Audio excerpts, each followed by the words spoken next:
નમસ્કાર, જય શ્રી કૃષ્ણ, રાધે રાધે। અત્યાર સુધીમાં આપણે મનુસ્મૃતિના એક અધ્યાય 1 થી 8 શ્લોકનું વાંચન કર્યું, જેમાં બ્રહ્માની ઉત્પત્તિ, સૃષ્ટિનું પ્રાગટ્ય વગેરે જેવી વાત થઈ હતી। ત્યારબાદ જળ સૃષ્ટિની વાત થઈ હતી। તો આ જળ સૃષ્ટિની વાતમાં 9મો શ્લોક છે તે તેના અનુસંધાને જ છે, તો આપણે એ જોઈએ। તો તે શ્લોક જોવા જઈએ તો આ મુજબ છે: દંડમ ભેદેવમ શસ્ત્રાસુ સમમ પ્રભમ તસ્મિન જય સ્વયં બ્રહ્મા સર્વલોકો પિતામહ। એટલે કે એ બીજ સોનાના ઈંડાના રૂપે થયું, જે સૂર્યના જેવી કાંતિવાળું હતું। તેમાં સર્વલોકના પિતામહ એ પરમાત્મા પોતે જ બ્રહ્મા રૂપે પ્રગટ થયા।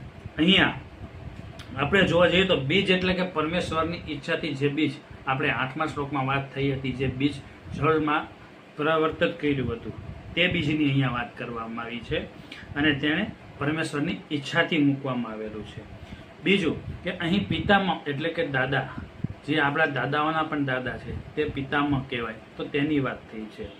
અને પોતે જ બ્રહ્મા એટલે કે હિરણા ગર્ભ તરીકે પોતે પ્રગટ થાય છે, એટલે કે અહીંયા બ્રહ્માની ઉત્પત્તિ થાય છે તેવું દર્શાવવામાં આવ્યું છે।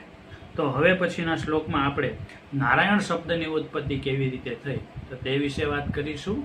જય શ્રી કૃષ્ણ, નારાયણ, રાધે રાધે।